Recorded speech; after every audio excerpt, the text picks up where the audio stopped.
How do you learn who you really are? It's not found in books. It's found on the battlefield. All right. What's up, warriors? Welcome back to the battlefield of the mind. Been a minute here, but I am excited to have back spirit medium Daniel Jackson, who, if you're not one of my Patreon subscribers, you haven't seen that episode. Why?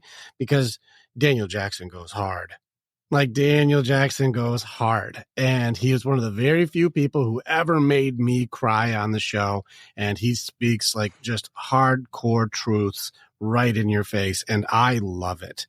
So I'm excited to have more conversations with him. We're doing that right now. So spirit medium Daniel Jackson, you were just saying right now people aren't doing the work, and I was like, you're about to just drop bombs. We better record these bombs. Yeah. They are not doing the work. They want to use these, like I was writing down some notes before we came on, the people want to deck themselves out in these sacred geometry tattoos. They want to wave sage around. Maybe they want to go on some psychedelic trip or something like that, or they want to use dowsing rods or even crystals. I mean, come on. You know what crystals are? They're rocks. These are rocks that we've been walking on and standing on for years. And how come they haven't taken your negativity away? Because you haven't done the actual work. You haven't tried to get rid of the negativity. People go to these metaphysical fairs, and I've seen this. I saw this lady one time standing in this big giant brass bowl. And I said, "What's that for?" And she said, "Oh, he's going to come by with this thing. It's going to vibrate the bowl. It's going to raise my vibrations." I said, "You know what it's really going to do?" She said, "What?" I said, "All you need to do is add some potatoes, some carrots, some chicken, and have some noodle soup, because that's all it's going to do for you. It's not going to do everything. It's not going to take everything away from you that you have within you. And the only person who can make that go away is you." And she just looked at me bewildered. I mean, but it's the truth. You have to, you can't just go into this blindly and go, "Okay, I'm going to meditate 3 or 4 times. That's going to cure me. Now I'm going to go do some astral projection." No, it's not going to help you. You're going to go into something half-assed, and then it's going to cause you more problems than you had before you went into it. You have to do your homework. You have to do your work. You have to figure this out and get other people who already know how to do this to help figure this out. But again, don't go into it with just the attitude, "I'm going to just dive in head first." You got to put your toes in first a little bit to figure out how it's going to work for you first. But if you're not willing to do that, if you're not willing to take the time, like anything else, you will get out of it what you put into it. If you're not willing to put anything into it, what do you think you're going to get out of it? It's a good question. And people won't answer that question. They're not going to answer that. No. Well, the quick fixes and the structures, this is something that I noticed with people right now, is people are, especially when I look at people with the stones and the crystals, and there's also these cards that people will pull to tell them here's the thought of the day or some structure. And it seems like people these days, they're looking so externally to try to fix their internal issues that they're Correct. Looking for structure, and it's almost anything but God. And then some kind of, maybe these cards will tell me what I need to do, or maybe this stone will whisper Absolutely. to me the secret. Tell me some of the stuff you're seeing with the structures of people trying to find these quick fixes, or saging, or the turning themselves into stew, or whatever that thing is. Well, yeah. I mean, saging does not work. I don't see the value in that and how people think that's going to work, because you are going to burn something, okay? And now this smoke's going to go in the air, and you think it's going to make negative energy go away. It's not going to make negative energies from the spirit realm go away, because this thing that you are burning, and that smoke that you are making, and that smell does not transpose or transpire into a non-physical realm. The beings that are in that realm don't have a physical body. They don't have lungs. They don't smell. They don't breathe. This stuff is not going to affect them whatsoever. If it's going to make you feel good and give you a sense of calm and peace, great, but it's not going to make any negative energy go away. I mean, the only thing you're doing at that point is you're setting off all your fire alarms. That's what you're going to do. Because if this were not the truth, then how come all the forest fires in the world that have burned all the sage and all the cedar have not made all the negative energies go away? Because it doesn't. It doesn't work. again, they're trying to basically unknowingly put a spell out there or magic out there. And we know a spell and magic and witchcraft is not good anyway. So you shouldn't be getting mixed up in that anyway. It's none of it is any good. Okay, but you think you're going to take evil away with evil? That's not going to happen. And again, these things, smoke is not going to go into that negative energy realm and make negativity go away. It's not going to happen. You have to want to do this yourself. You have to take the time to do this yourself. You have to be proactive in order to get this negativity away from you. You have to get I don't care if it's your mom, your dad, your brother, your sister, your best friend, or your so-called best friend. We all have one of those. If they are not being a positive force in your life, if they are not helping to lift you up in this world, then why do you have them in your life? And the only reason you have them in your life is because you allow them to be there. You know what you do? You stop allowing them to be there. When they call you on the telephone, you look on your telephone and go, oh yeah, it's that piece of shit who was giving me a piece of shit yesterday. Click and done. You walk away. And then once you walk away, don't let them back into your life. Don't associate with them. Don't go to the parties that all these crappy people are at. Don't go up to the water cooler where everybody's going to be gossiping. Don't rubberneck every time you're driving down the road and you see an accident going on or you're seeing somebody getting arrested or trouble happening. If you see trouble happening, walk away, walk in the other direction. But if you continue to, then you say, well, maybe I can give them a second chance. Well, if you want to give them a second chance, go right ahead. But when they come back into your life and they start treating you like crap again and you want to complain about it, no. Because the only person you have to blame at that point is you, because you allow it to happen. You have to stop allowing it to happen. You have to start from day one and say, you know what? This is like going to be the worst diet I've ever been on, but the best diet I have ever been on, because I'm going to get rid of this and then I'm going to keep it away from me. And you can't look back. You can't go, oh, well, maybe I can. No, you can't do that. How well does that work out for a drug addict or an alcoholic? It doesn't. It's not going to work out for you either. You have to take a stand or be owned. And I don't want to be owned. So I'm going to take a stand and do whatever I have to do in order to stay away from everything. And yes, you're going to lose you're going to lose some people in your lives. But these people are not meant to be in your lives in the first place. These people are a test for you to see if you will actually take a stand instead of being owned by them. You're going to have to do it. One way or another.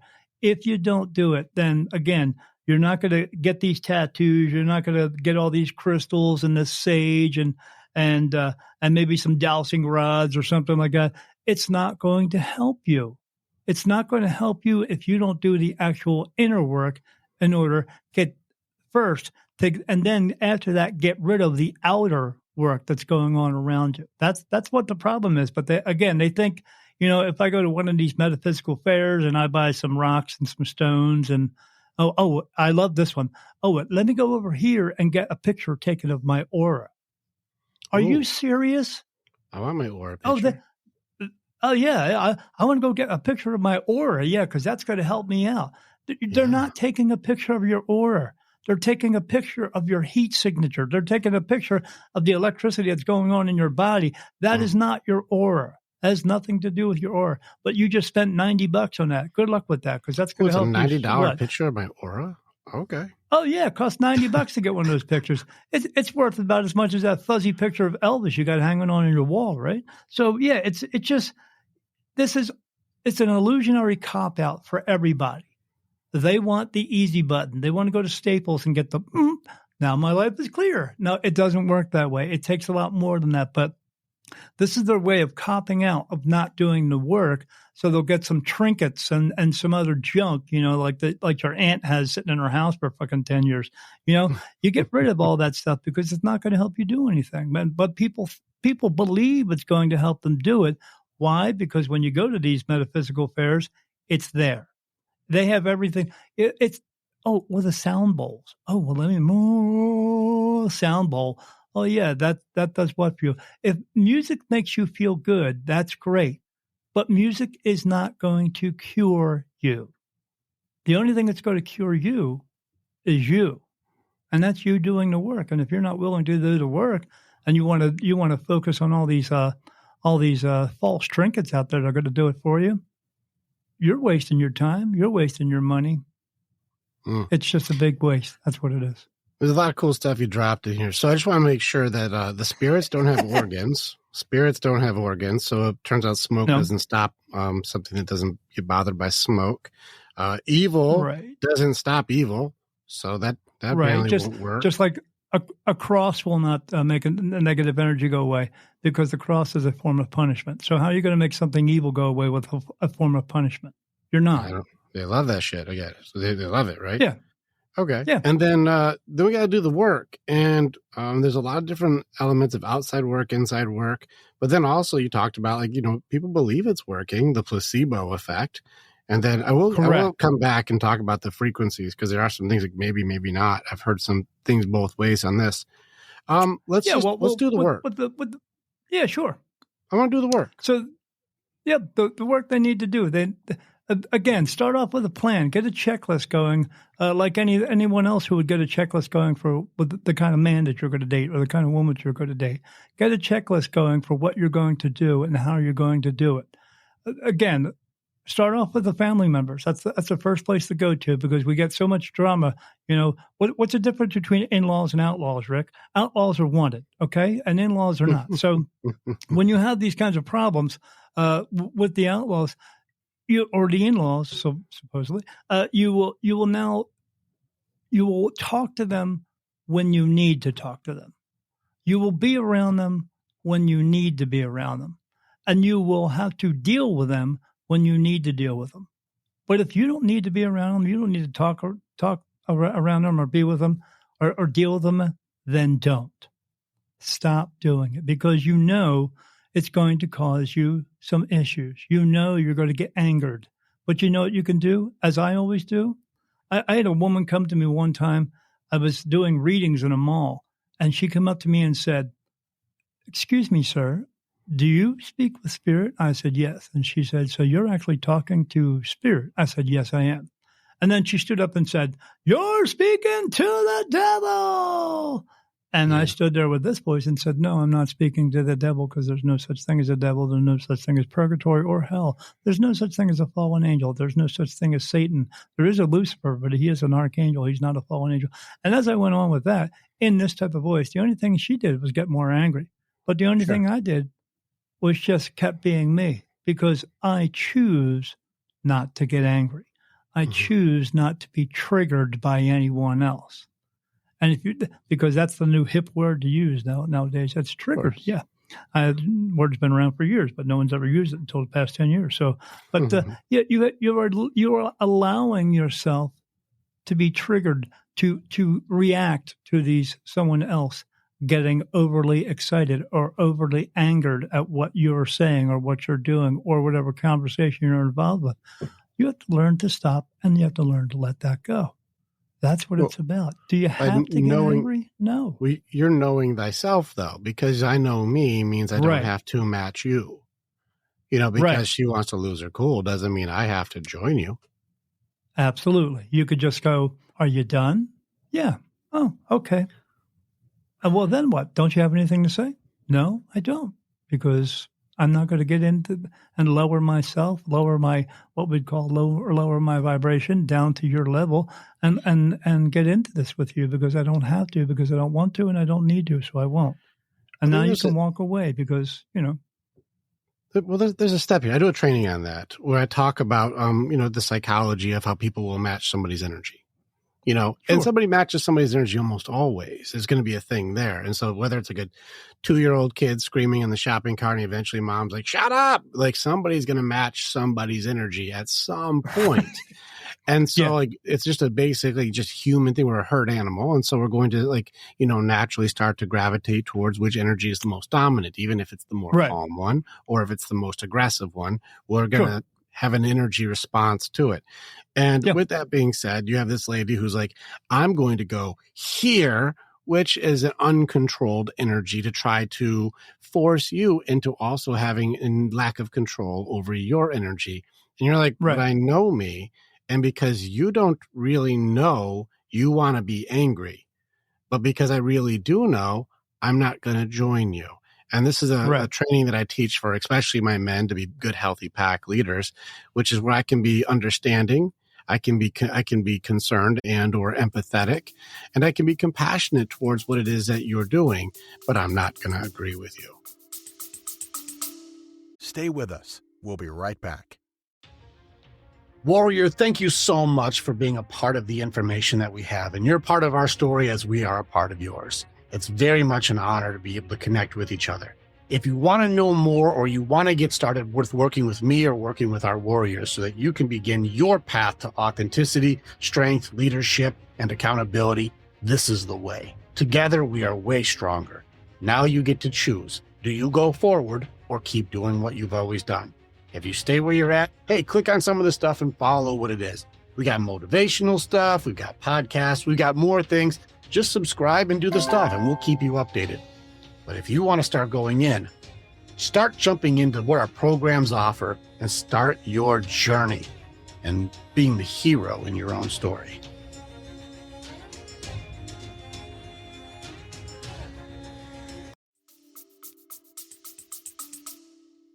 Right. Yeah. It's like two people you see 4 people out on the dance floor and 2 of them are all over the place and 2 of them are moving, calmly with each other. She's way up here trying to get me to come up here. And I'm just going, no, I'm going to do my own thing. That's what I'm going to do. I'm going to be okay with it too, because I always tell people I never apologize to anyone for me being me. If I say something that's going to get you irritated and you're going to be offended by it, I really don't give a shit because I know eventually you'll walk away and I don't have to deal with you ever again. Well, because I've learned, I've learned that I don't have to I lose my cool over somebody else's stupidity, and that's just the way it is. I may say something and go, but then I'll just go, nah, not doing it. No, because it's not. Well, there's a tool you're doing that's very effective, and it does take a little practice. And this is part of the deep work and knowing thyself. Even going through, I do a lot of work in grief. I do a lot of work in growth. And grief is actually one of the main components of why people are struggling today is they just don't know how to effectively grieve. They don't know how to work through loss. Sure. And we've been taught grief. That's why. Well, that you're taught that having grief is a disorder when really it's a process. It's not a disorder. We're not fucked up for denying things or going through bargaining or anger or sadness. You're not broken. There's a reason why we have a grieving system. It's just, do you know how to get to the acceptance element of it? And even what you're saying is getting we tend to grieve a lot too much over the death of people or the death of something because as I've been told, no one dies too soon. No one dies too young. No one dies tragically. No one dies unexpectedly. No one dies untimely. Everyone just dies. They just do. And it's okay to grieve over that. But are you meant to grieve over that the rest of your life? Are you meant to sit around and go, I can't go through my life without this person? Well, when you first came into this world, you were not with that person.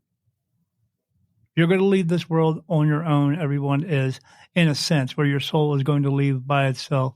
There will be others there who will be there to hopefully take you across. Not everybody has that, but that's part of your life's lessons to learn, to figure out that, okay, I had this person in my life, but I don't absolutely need that person. I'm here to do things on my own as well, and I'm here to figure them out. There's that term that says, God bless you. Well, he did. He put you here. He wants us to figure out the rest. That's what he wants us to do.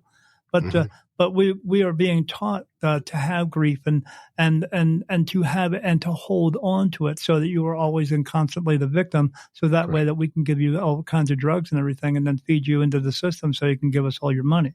No. There's there's multiple systems to do that system. It all leads to that. But the finding the meaning, or even what I teach is to honor those who you've had the blessing to have in your life. How do I live my life and honor the experiences I've had? And you're not wrong when I watch people use grief as their identity. I am tragedy. I am trauma. I am loss.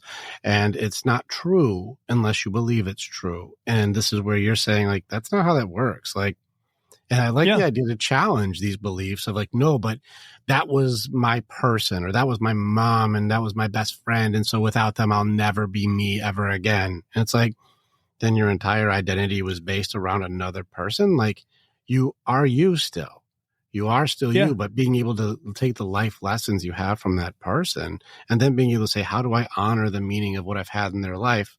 And I have a good Correct. question that I ask for people, something especially around death, is they don't have any more physical minutes here.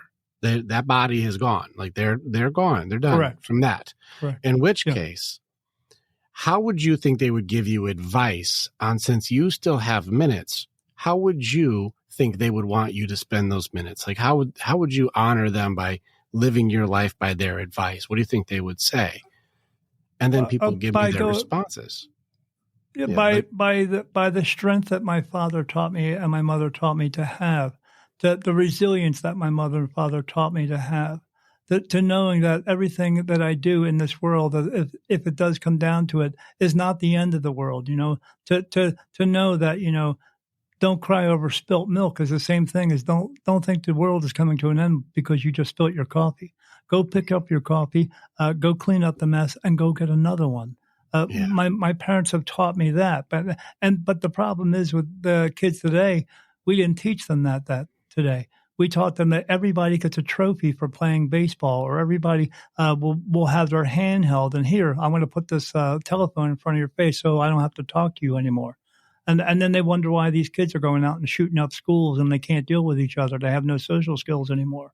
There's a lot more that are depressed. We can't blame the kids. We Yeah. can't blame the kids. We have to blame ourselves because we've done this to them, Yes. and we are constantly doing this to them. We are the epitome of segregation ourselves from ourselves. That's what we do in this world. The social network is a social injustice, more or less, because it's not helping anybody. It just keeps everybody apart from each other. Anybody can get on a keyboard and call you a bunch of names and slurs and all that stuff and not have to be accountable for it because, well, they're behind a keyboard. They're not in front of your face. And we've taught them to do that. We're still teaching ourselves to do that all the time. We have all this political crap going on. You got the left wing and the right wing. I'm sorry, people, but they're all in the same bird. You better wake up to that fact because they all look like they hate each other, but behind closed doors, they're loving each other because why? They have the power and control over everybody, and you just don't know that. You're just a puppet. So, but yeah, my mom and dad have taught me many things, and it was in little tiny ways that they taught me this. And it's not until I went through that experience of using that little tiny way, I was like, oh, my mom, I remember my mom teaching me that. It was just this little tiny thing.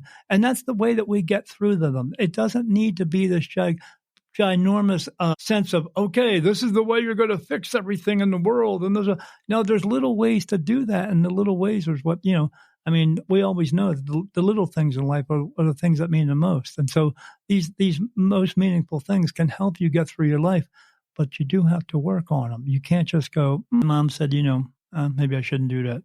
I'm going to do it anyway. Hey, your mom's been around for a long time. I think she got it right, So maybe you should learn to get it right this time around too. But we are hard learners in this world. We do have trouble learning things and learning them quickly. As I always say, there's a nail in the floor. In that doorway, and you walk through the door and you trip over the nail. Well, how do you learn that lesson? You go get a hammer and bang it back in. But how many people actually learn that lesson? They don't. They trip 4 or 5 times, And I worked in prison for 6 years. Those people were tripping all the time because they haven't figured out that they're not good criminals, So that's why they keep showing up in prison all the time. Well, those are the ones who got caught. There's everybody else who didn't get caught, and they're still doing the same stupid shit.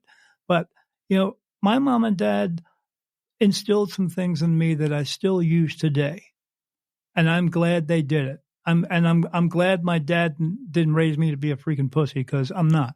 I'm out there doing what I need to do to take care of myself, and I'm not waiting for everybody else to do it for me. That's for sure, or expecting when everyone else to do it for me.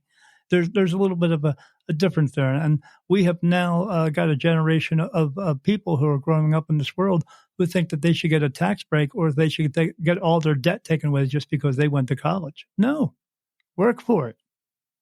You have to work for it like everybody else does. You can't just get everything given to you. It doesn't work that way because if you were given everything in your lifetime, what would you appreciate? Nothing. And that's the problem. If life wasn't meant to be easy, if it was meant to be easy, what would be the point of living at all? There wouldn't be a point. Life is meant to be hard. It's not meant to be easy. It's for you to learn. I have these people come to me all the time and ask me, "What about my guardian angel?" You don't have a guardian angel. Nobody has a guardian angel. If you had a guardian angel following you around, taking care of everything you did in your life and guarding you from everything, what would you learn? You would learn nothing. And you're here to learn. But why is that guardian angel coming in only for the times that you want him? Because you know only those times you're a complete and total screw up. Maybe if you would stop doing the stupid shit in your life, you wouldn't feel the need to have a guardian angel. You wouldn't feel the need to ask for God's forgiveness. You wouldn't need to ask for God to help you and get, oh, God, I need $1 million, so you're going to have to bring it to me, Ask and you shall receive. No, it doesn't work that way. It's work for it, and you shall receive. I think that we need to do stupid shit. Like, we need to. It's important for us. Part of our development is to learn. To do stupid shit. That teaches us way faster than winning does. But the guardian angel thing, like last time we talked, you said, like, I have a guardian angel, which is that got me. Well, no, you have a spirit guide, but that spirit guide will, he will give you advice, but you have to follow it. And if you choose not to follow it, that's important. On you. I think it's an important clarity, because like people will ask the spirit side questions. Like, if I have a spirit guide, because you got me last time with the spirit guide. That one's where you got me. And I was like, okay, how's your grandfather? How's your grandpa Richard doing, huh? Yeah, that was amazing that you remember that. Like, you got me, and that's crazy. That's crazy that was a thing. I was like, I actually, it was such a good reminder when you did that. I actually realized, because I was still repressed heart side, I didn't have my heart completely open yet, that I had to re-grieve all of those, all the funerals I ever went through. I had to go through all of them again and grieve them appropriately. And my grandfather, that conversation was an eye-opener for me, that I hadn't completely grieved that loss. And so I had to go through it with my heart side too. My grandfather, Richard, you got me with that. That one. But he is the only guy who's ever told you that he was proud of you. That was a really tough thing, for sure. He was at that moment, like, that was the only source of, I believe in you, that I even had. And it was loss of that one guy. Yeah. And it was a big deal. And so that to have that as a spirit guide, I would think it's important for people to go like guardian angel versus spirit guide, like the difference between those. But him knowing that he was the only one guy to offer that kind of encouragement to you, telling you that all the time, do you believe he would have wanted you to give up? Oh, no. He gave you that so you wouldn't give up. Right. Or give in. Yeah, that was a Spartan side family, that we were warriors on that side. And so, no, he was very, very tough, very hard. And so for him, for that element, because my grandfather was a tough dude, especially on my dad and my uncles and my aunt. Like, he was very, very hard. My grandma was even harder. And I got New Testament grandfather. Old Testament grandfather was brutal on my dad and the kids. But when, the grandkids were born, my cousin and I, when we were born, we got New Testament grandpa, who was very sweet and encouraging and kind and loving. And so that's why I call it New Testament, because he's very forgiving and understanding. And Old Testament was fire and brimstone and kick your ass. And so well, that's why you got both sides of you. You're the calm person, yes. Yet, as we talked about before, you have the dark wolf standing in front of you, So, and you know when to turn it on and turn it off. So you got both sides, but like sometimes you got one parent that's halfway good looking and the other parent's halfway good looking, and they have some kids and they're really good looking, So you got so that's what you got, You got both sides of it, and luckily for everyone else out in the world right now, and who's listening to you and getting your message, gets that. Lucky for them, Well, we have a purpose. And like I said, the things that you said, I've really done some deep work, because I had to really challenge the things that you said, because you have a tendency to shake the tree. And I really enjoy that about you, because a lot of people are afraid to say what the truth is, because they're so concerned about things. And it's because, like, powers at be, the people who would control the narrative, would make sure they censor someone like you as hard as possible. I'm very aware of it too. Because even though the things you are saying may be absolute truth, they would make sure that even I am not allowed to speak anymore, because you said the truth. And these are dangerous Correct. times right now where information is now considered a problem if you tell the truth. And that's been a very Yes, interesting, absolutely. it's interesting for me to navigate because like I love Yeah, hearing different points of view, but now it's like the point of view is only allowed to be said if we say so. And you're like, what kind of free speech is this? Oh, it's correct. not. It's not free Correct. speech Yeah. anymore. Yeah, because they want to spoon feed everybody and let it trickle out a little bit. Because some people believe that we can't handle the truth, and others are out there who just don't want to tell us the truth because they don't Most want us to people, realize what's actually going on. I would actually challenge that most people really cannot handle the truth. They really struggle with it, especially like you Yeah, said, let's go back to doing the work. Whenever I'm training people to know thyself, gaslighting their introspection is the most common defense that I see is they won't tell themselves the truth about themselves. And so right, that's going to be the biggest denial is the toughest obstacle, especially through the grieving cycle to get past because that protection system, the masks that we wear, the personas we pretend to be, the things that we correct. project to give only the information I want you to know about me. So that way you like me or don't abandon me or, don't reject Oh, me. sure. The masks that we wear, that is the most common defense that I have that I see people go through, the suppression of self in order to be accepted. That's the most common defense. And so that would mean that my entire acceptance and approval system is based on lying. And so telling the Right, truth, people can't right. handle the truth because then you'll see through my mask. You'll see through my fears. You'll see through the things that I need to control. And if I don't have control, well, I'm going to lose control of myself to try to get control back Correct. from you with judgments and shame and guilt and Yes. blame and canceling and anger and frustrations and, judgmental demolition or reputation demolition. I'm going to hurt you until I'm okay again because then I can control the narrative. Because that's going to make you feel better by Oh my hurting me. God, that's so much better. As long as everybody doesn't see through my lie, it's so much better. Right, right. Well, as long as you're pouring enough of those lies out, they're not going to be able to see through it to see that. Oh well, if I thought he's such a righteous person, but he's telling this other person that they are a worthless piece of shit all day long. And He's so righteous. It I must be say that true. about some people. I do say that about some people, but I only say it because of one reason. Because someone will say something to me about someone, I'll go, "Oh, that piece of shit," and I go, "Oh, I thought you're all spiritual and everything." I said, "I am spiritual. I'm not judging them. I'm just telling you they're a piece of shit because of one reason. They choose to be a piece of shit. They could choose to be differently, but they don't. So it's not a judgment. That's just a fact. It's observational it's just the at this truth. point. You know? Well, Yeah, awesome. observational truth. That's all it is, and that's the part of it they can't seem to handle. They can't get a grip on because they go, "Oh well, yeah, maybe I guess they are. Yeah, well they are." But they can choose at some point to stop doing that, but they got to want to do it. It's important the way you said it. He chooses to be a piece of shit. He chooses to. Yeah.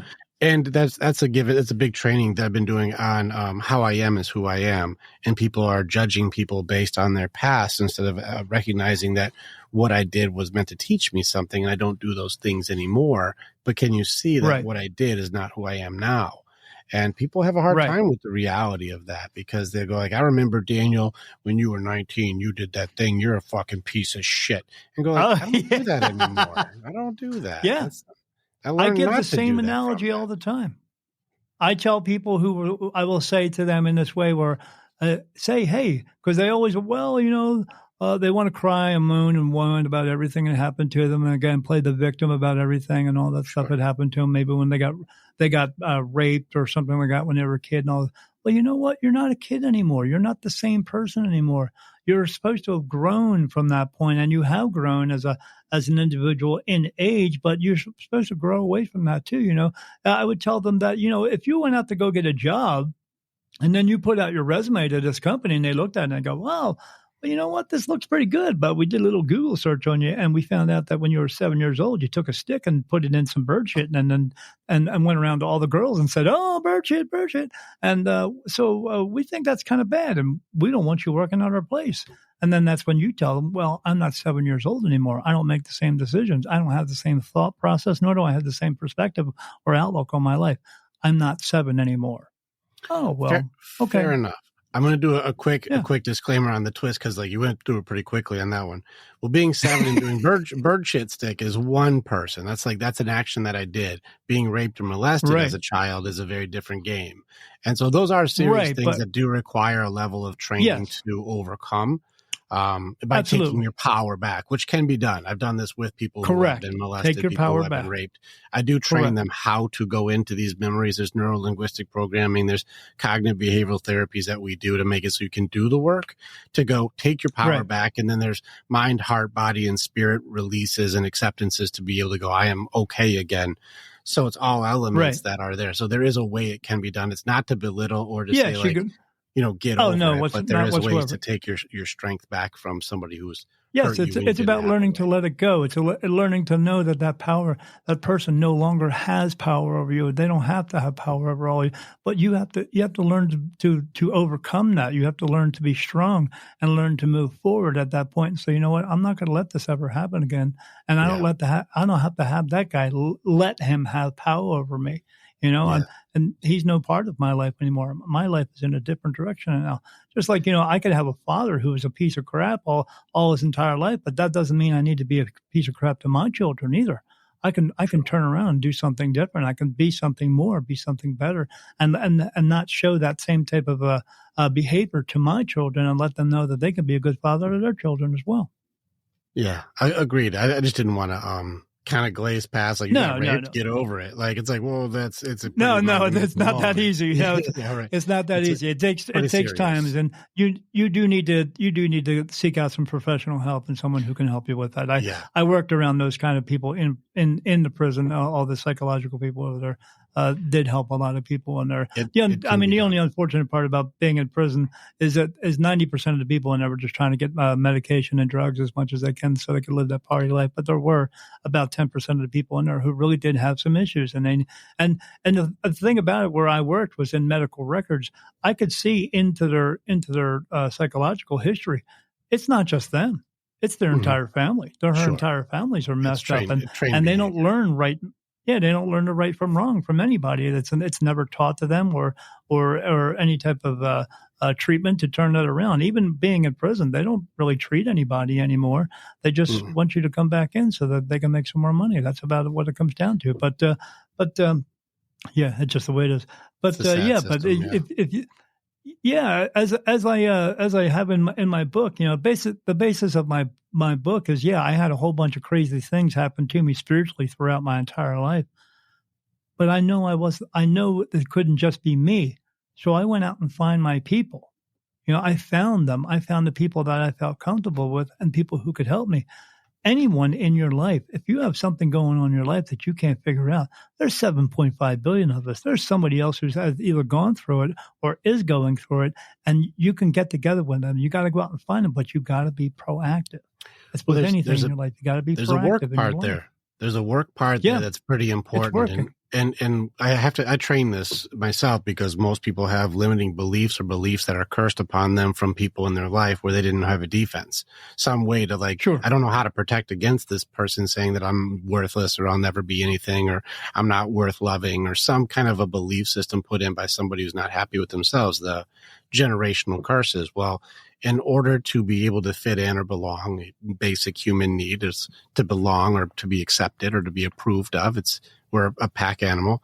There's an element of nonconformity that isn't really discussed as much with what you're describing, which is go find your people. Well, then who are you in order to know who I'm looking for as my people? And there's an element of know thyself in order to find your authenticity. And then once you find your authenticity, it's impossible not to be journeying to find like-minded people and or your purpose, which is a very difficult journey to do. But I can't think of a way to do it if you stay in conformity right now to be like everybody else. And if you're like everybody else, it's going to be difficult to find your purpose.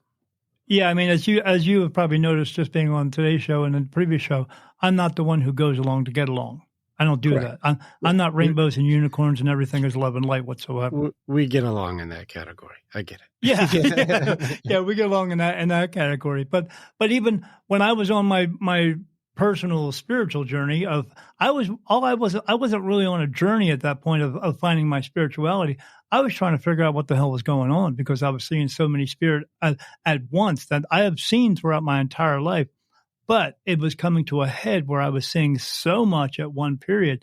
I had to figure out what was going on. So I went into the route of looking for a paranormal group came to my house, and then they were unable to help me. I mean, there was lots of things that they witnessed, which was good because we were happy that other people were witnessing at the same time. So from that experience, I said, well, okay, if they can't help me, I got to go find somebody else. Maybe I'll try one of these mediums. And I did that.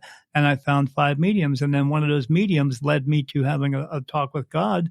And when I settled into that conversation of feeling as though at that point I was at rock bottom, I asked for his help, and he helped me. He brought others to me, and then that also helped me find other people. And then from one person to the next person to the next person, I got a little bit of information here and there, and then eventually I found a whole group, a whole community of people, and then I felt at home. And I love it. Why did I do that? Because I was proactive about it. I didn't feel like I was going to sit around with my thumb up on my ass and all day and do nothing about it. You know, you can either do that or you can do nothing, or you can go out and try to find it. And that's what I try to do.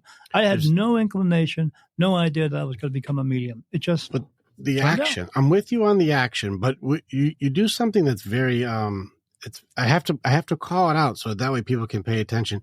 You just glazed by conversation with God. Like, we just went right past that. Like, that's not a big deal.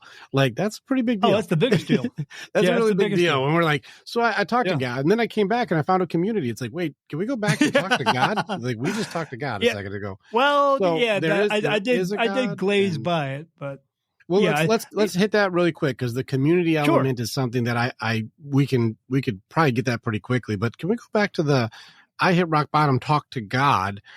There's always going to be that debate: is there a God? Is there not a God? Is there a thing? Is it the universe, or is it you said it's not the spirit rocks? It's not these things. So there's a God.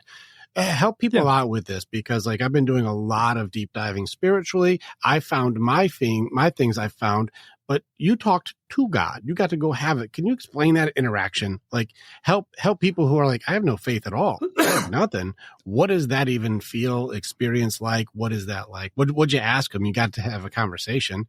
If you can ask one question to God, what was your thing? When I went to him, again, I felt as though like any alcoholic or any drug addict would feel, or anybody who's ill in any type of way and not feeling that they want help. They will know when they're getting to that point of asking for help to something they can't actually see, then they know they believe in God. But I had this talk with this woman, this other medium, and that's what she even told me. She said, you need to have a sit-down talk with God and decide if you're going to move forward with this or not. And I said, move forward to what? And she said, oh, Daniel, you're just an untrained medium. And I said, okay, I guess, whatever. But so by the time my wife and I got home, because we talked about it, I even said to my wife, so I'm supposed to have this talk with God. I said, how do I do that? And she said to me, because she makes everything, real, she said, how do you talk to him any other time? And I said, yeah, I guess I just do. I have this feeling within me that something's there. I know something's there. So I'll just go in and I'll have a talk with him. And when I sat down, I went into the bedroom and I sat down and I turned out the lights and I said, God, if this is what you want me to do, I'll do whatever you want me to do, but I need some help. I mean, I see these spirit and these ghosts and all this stuff. I'm being told they're coming to me because they want my help. I said, I don't know how to help them. I said, I need help to help them, but I'll do it if you want me to. I'll do it 110%. I said it plain out. I'll go wherever you want me to go. I'll be wherever you want me to be, and I will do whatever you want me to do. If you want me to work for you, that's what I'll do. But I need some help, and if you will bring me that help, then I'll be shown that way of direction that I need to go in, and I will stay on that path. That's what I will do. I walked out of that room. I said to my wife, okay, it's done. And at that point, I was seeing a lot of scary stuff going on in my house. I mean, the people next to me, I mean, if you think the movie Poltergeist was bad, well, that's what they were living next to. And they were aware of it too, because they would tell me some things and I go, it's not a big deal. But that's what was going on in my house. The very next day, it stopped. It stopped. I mean, because it was going on for 2 weeks solid, really bad. But it stopped. And then a lot of that negativity started to fade away. But I was now opening myself up to everything. That's the thing about having my ability. People think, oh, I want your ability. No, you want the cool part of my ability. You don't want the rest of it. You know, you think you're opening up a can of chicken noodles, but you're opening up the worst can of worms ever, because once you open yourself to anything and everything, that's everything. And there's not a day that doesn't go by that I don't see negative energies doing horrible things to other energies all the time. It's like a horror movie that you can't turn the TV off with. And I have to witness that. But in order to be able to do what I do, that also has to be within my life in order to do it, because I'm opening myself up to get messages from spirit. So I went through that process, and then he brought people into my life. There was somebody who I had tried to contact 6 months before that, emailed me, and I was like, wow, that's been a while. And she said, I have an intuition group. You should come. And I went to the intuition group, and then within going a couple of times, she said, I'm putting a group together with these experienced mediums. I want you to come because you got a lot going on, and I think we can help you. And that's what I did. And then when I went to that group, for a year. They helped me. I got a message one time. It's funny. I got a message, and it says, I want you to sit down with Siobhan. I'm hearing a voice in my mind that says, I want you to sit down with Siobhan, and I want you to ask her if it's okay, and then to clear out your minds and hold out your hands and have her hold your hands and then watch what happens. And I was like, okay. So I went, and then I said that to her, and she said, yeah, sure. And I put my hands out and I cleared out my mind. And one of the ladies said, are you getting ready to channel? And I was like, what the hell's that? Right. I didn't know what it was, because I didn't know what any of this was. I was just a guy who was seeing a lot of spirit, and a lot of things were happening to him all the time. It's gotten to the point now where, since I have stayed on that path and continued on that path, I got a message about 6 years ago that said, if I listen, trust, and follow through with everything they tell me to do, I will never get into another car accident again. And I haven't. Not once. I haven't had an accident. I haven't had a close call. Nothing.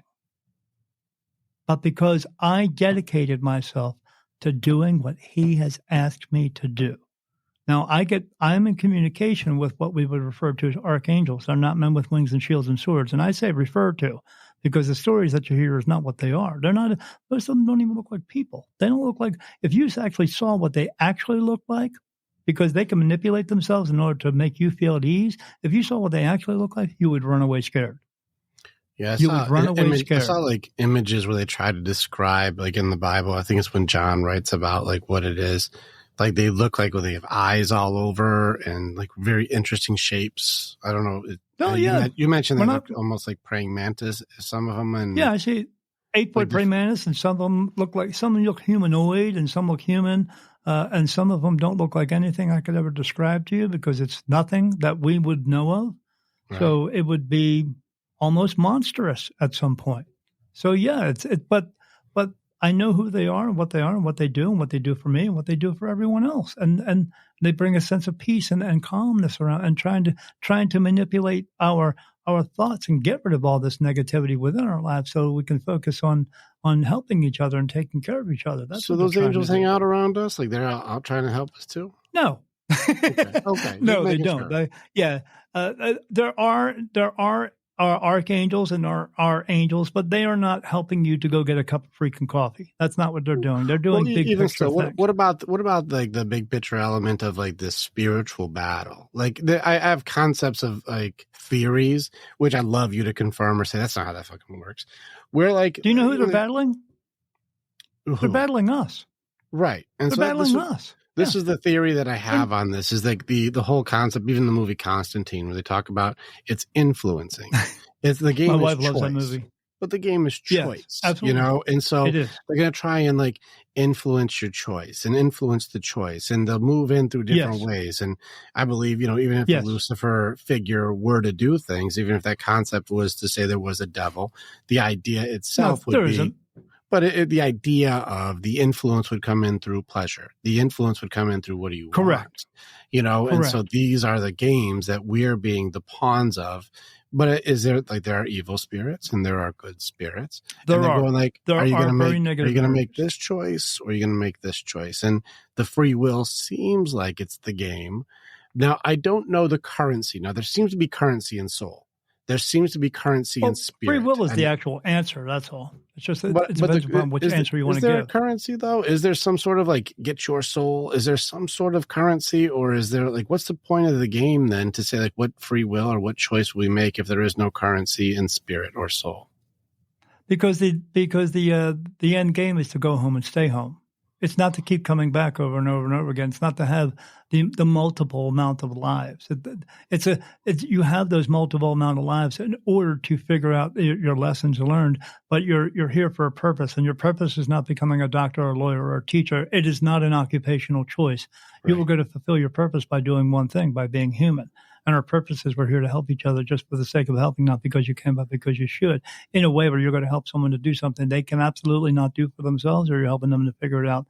In a way, like if you're driving down the street and you see a cat in the middle of the road, and you could say, oh, well, let me get that cat out of the road and let me maybe help get it to someone or get it to a doctor or help it out. Or you're going to be one of those people who goes, fuck that cat because I'm late for work. Well, if you're late for work, you know what you do?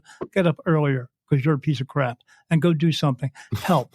That's what you're here to do. You're here to help everyone, and we are all here to help each other, take care of each other, and share everything in the world because there's enough of everything, and take away the idea of currency in this world because the true currency in this world that no one can seem to get past is, and the problem with the other currency is we base our currency on what? Rocks and paper. You know, you've heard of it, dollar bills and gold and diamonds. That's what we base our currency on. But the true currency in this world is us because the true value is us because without us, those rocks and papers have no value whatsoever. The things you have, the 6 cars and 7 houses and 10 boats have no value unless it is within your grasp. And without you, it's just stuff. That's where the true value is. I agree with you. You go so fast. I think people listening will miss that you drop like 4 bombs in there. Like there's big bombs of meaning of life and purpose of soul. They can slow it down. Well, yeah, but I mean, like there's I don't disagree with any of the stuff you're saying. It's just I just don't want to also diminish the power of what you're saying because it's so quickly. And so there's like a lot of potency in the things that you're saying, like the currency of, like us, which is, soul or connection or heart or love, yes. The things that make us, and then the value of meaning that we bring to things, which is the only currency that stones or items or things have comes from the meaning that we give them, the value that we feel about them. Again, currency for us then would be feeling or heart or absolutely connection or sharing or whatever it would be. The currency seems to be intangible. And I don't want to go through too fast on that because hey, wait a second. The meaning of life isn't my occupation or my things I've gathered. It's going to be in connection and love. And you're like, wait a second. Well, why is so many things right now I still want to get back to that. If there are dark forces to try to make it so what we have to keep doing this game over and over again, what do they get from that? Like what currency is there from them? So energy is the currency for that. And what I mean by energy is these negative energies, what we would call demons and devils and all that stuff. They are the same thing as we have demons and devils here. We just call them shitty people. That's what we call them. And these are the people who are shitty people. And then when it comes time for them to die and go away, they see that light. They could walk into that loving place, or they could stay here in this low energy place. And a lot of them do, and they become these negative energies. Not everything there is negative, because I see dogs and cats and horses and cows and fish walking around doing all kinds of stuff too. So a lot of those are just lost because they don't realize they've died, because when you step up out of your body, you don't always realize that you have died. But a lot of them know where they are because they understand that they see everything changing here, because they can see, cars from 50 years ago don't look like cars now. So they understand that part of it, but they still don't have a sense of time. But they themselves who are in that lower energy place, even regular beings that are people and dogs, cats, horses, cows, fish, they have to have energy there because there's not a lot of energy to survive off of it. So they have to collect it. And I see it. no other medium's going to talk about this, Rick, because you know why? Because they don't see it and they're full of shit. That's why. There's bands of energy that go through there that look like rivers, and they have to walk up to that river and they have to cock their head back and go into a dream state, and collect it. And then they collect it. And then why don't we understand it here? Because you don't do it here. That's why. But you do it here. Why? Because when you get triggered from someone else who's being angry at you, you pick up on their energy and go into their bad energy place. We do it here, but we just do it in a different way. Yeah. Right. And now, so those negative ones, the real bad ones that I see all the time, when I see them, or when I'm doing a reading with someone, I see this like red mist around somebody, that's the negative people in our lives. But when I see an actual being who's glowing red, that's a negative energy. He needs a lot more, and he needs negative energy in order to survive. So he can get some of it off the people that are there in this low energy realm. But he knows where a smorgasbord is, and they come through here. And they stand around us. I mean, the people who tell you that, oh, I have a haunted house. Oh, my God, there's so much going on and all this stuff. The other part that they're not telling you is that person is a piece of crap.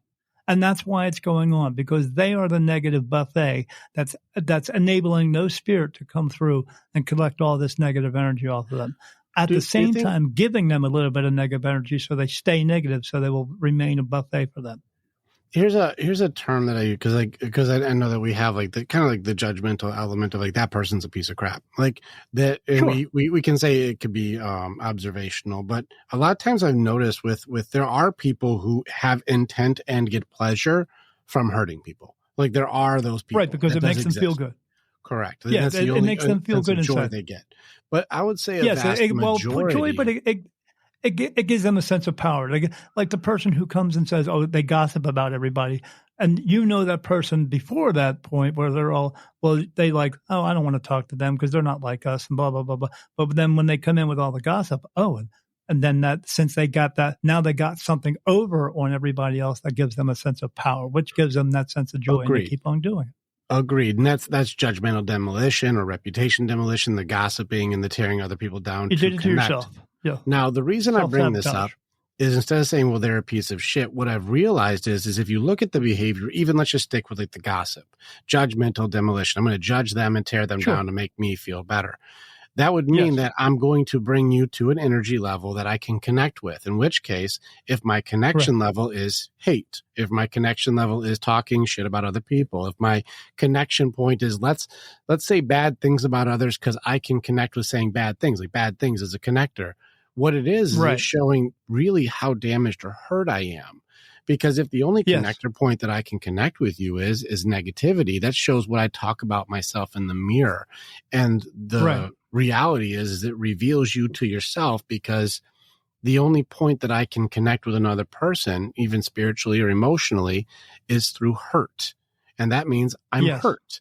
So I would probably say there are, maybe I'd probably even put a small percentage of people who truly desire and get pleasure from hurting other people. There are that. They do. But I would say a majority of people are just hurt people by other hurt people. And it's a generational thing of, I just don't know how to get out of the hurt of this. And that's the only connector point that I've got. In which case I believe those ones, it's trainable, that, like you said, the choice to be a piece of shit. Well, some people are just hurt. And that's where I think the negative energies would be like, ooh, this one is vulnerable because they're hurting. Absolutely. And because they're the drug hurting, addicts, that's the alcoholics, everything. Well, it's just hurt, because that's the denial system of, I can't deal with this pain. I need a distraction away from it. And that's where the drugs, and that's where the alcohol, or that's where, any number of vices. I can go down the list of distractions. Right, but this is what society has supplied us with, the drugs and the alcohol and the hurt as well. Because they want you to remain hurt. We got porn, we got TV shows, we've got, blame it on my family, we've got social media, we've got spouses, we've got, the work. Please don't down the porn, Rick. Just kidding. So, don't. It's all got a purpose. Get your distraction. Yeah, it does. But even positive things like overworking as a distraction, or even fitness, or the comparisons. There are all these different things that people are doing right now because we're hurt. And these are the vices that we'll go to because we're not Right. okay. And that's why the grieving element is so important, because it seems like these dark spirits, or like you said, the red beings, I've never seen them. This is your gift. I do not, but Yeah, I you do don't want know. them. You don't want I- that gift. It ain't a gift. I'm- That part's not a gift. Listen, my gift is gnarly as it is. So like, I don't even want to play with your side. My side's already pretty tough. And so as far as I'm with you on, there's a negative element of having this gift. I am very with you. There is. And so with Nobody some wants of these, this. some of the things that we see and some of the things that are there, it's really difficult to have people just go, "You're a piece of shit on this one." Like, you are trained to be a piece of shit, but you don't have to be. And I think I just want to put Correct. this like this hope No one that's does. in there, because most people are just hurt people. Most are hurt people. Yes. So it's very rare that I run into somebody whose joy is damaging folks. It's very rare that, like, that's where I love to, I feel the best when I hurt people. And that just shows also how severely broken they are. Yeah. And so most people, if they just learn how to do grieving, there's a lot of disorders that I have like completely removed from people's lives, bipolar disorders and PTSD and anxiety, depression. These things are even the unaliving thoughts, like the things where like, I want to, I don't like myself, or I'm not okay, or I want to hurt me. And these things are all beatable if we can just change some of the narrative around, I guess, the way we judge others. It's like, instead Correct, of saying because you're a piece of it's shit, going like, damn, you're really Yes. hurt. They don't want you to have any trust and faith within yourself to be able to do anything, because they want you to believe that they can take care of you and they'll do everything for you while supplying this negativity to you at the same time. The drugs and the alcohol and the porn and everything else, and the bad, horrible news, and everything's murder and rape and all this other stuff going on all the time. And they want to compound it on top of you all the time, with 90% of that, with only 10%. Oh, I can help you, but you still got to live through all this other crap too. Okay. So Here's then the, it would here's be, the thing. We have them out there. We have they tell you one day to wear this type of shoe, and they tell you this next day to wear this type of shoe, and they tell you to eat bacon one day, and they tell you to eat not eat bacon the next day. The problem is they what they need to do is they need to shut the hell up. But what we need to do is we need to stop listening, and that's the big problem. oh, you're talking We about listen. the royal they, Yeah. not the they them. Yeah, well, it's they them. The they them is the royal they, or the presidential they, or everybody else who's in control of us, the populace of the big corporations and big drug companies and all that. The oil companies, they own everybody. Everybody is a slave to this You're world. talking about the big they, not the gender. Yes. No, not yeah, not the I don't. When I see spirit, I see men and women. Now, I see other beings, and I'm not exactly sure what they are, because a lot of times they're whatever, hide something. I see men and women. Now, what I don't see is anybody discriminating each other, because I see women making out, and I see men making out, and then I see men and women making out, and I don't just see them making out, they're doing everything else too. And I see it all. And then people think, oh, they really do that? Yes, they really do that, because love is still love, because love has no boundaries. So yes, but there's no one there. I mean, do you have any tattoos, Rick? I do. I got a couple tattoos. Well, good. You can enjoy them now, because when you turn into spirit, you don't have them. That's cool. I'm okay with that. So what you also don't take is you don't take your individual, I'm going to be this gender and I'm going to be that gender. What the one thing you will have is, I don't make the rules, but I explain the rules. If you're here in this day and age and you're changing your parts, I'm telling you, you're coming back. Because God created a perfect body, and he wanted you to learn the lessons that you needed to learn in your body. And you could choose to go and put a penis on you, but you could always choose not to. It's an interesting thing. I've actually done work with people who have gender identity. I've helped people through really difficult stuff, and to also accept and love who they are and how they are. And it's actually been very effective. And so this is Want me to explain that? What's that? Want me to explain gender identity? How I can explain gender identity? I can. Because you may come into this world as a woman maybe 6 or 7 times, and then that 7th time you come in as a man. Why wouldn't you have feelings of a woman? Because it's the same soul. Same soul. You have so many experiences, so many lifetimes that you come into this world. You are sometimes a man and sometimes a woman, and you are them all the time. So, and your soul picks up the experiences of each one of those lifetimes, and it doesn't. The soul. I'm doing a show pretty soon called The Unintuitive about these people who want you to believe that they can do everything for you. Again, like with this subject we're talking about, but they can't do it for you. And they're the ones that say, "Well, I can take away your past life trauma." That doesn't happen. That can't happen. It's not possible. Once you leave here, and the reason you are here is because you've been to heaven, and just like the other 7.5 billion people, you had to come back. Once you leave here and you go home to heaven, all that trauma, all the hurt, all the negativity, everything gets washed away. And then you come back into a new body with the same soul, but the soul has all the experiences and it has everything that it learned, but it does not have pain, nor does it hold pain. And it's not going to bring old pain that it no longer has into a new body to learn new lessons and fulfill that purpose. So everyone who says that, oh, I can take your past life trauma away, is full of shit. They're just trying to take your money from you. But yeah, these things, once you go home to heaven, it all gets washed away. You don't get it back. So, but you are here to learn these lessons, and you are here to figure out that, that God sends you here in a man's body. You're here to do things as that man. But nowadays, we have been doing that for hundreds and thousands of years. But now in the past 100 years, now all of a sudden we're allowed to change our genders. Why? Because people want individuality. That's True. what they want. But you're already an individual. You don't need to change the outside because it's not going to change the inside. The inside soul is learning about what the outside self is going through. Yeah, I'm going to lean in with you on the acceptance element of it, because even when I've worked with people who are working through, the transgender isms, I've talked to people in multiple phases and in multiple levels, and there's a couple of things also too is to be able to have acceptance of your individuality without feeling like you're a mistake. And that's one of the big curses I see, is that people in that sphere are told that somehow you are built wrong. Like somehow you are wrong. You were made wrong. No. And that's a really difficult thing, is because, like, I study also the psychology of what's happening is if you believe that you are built incorrectly, you are wrong.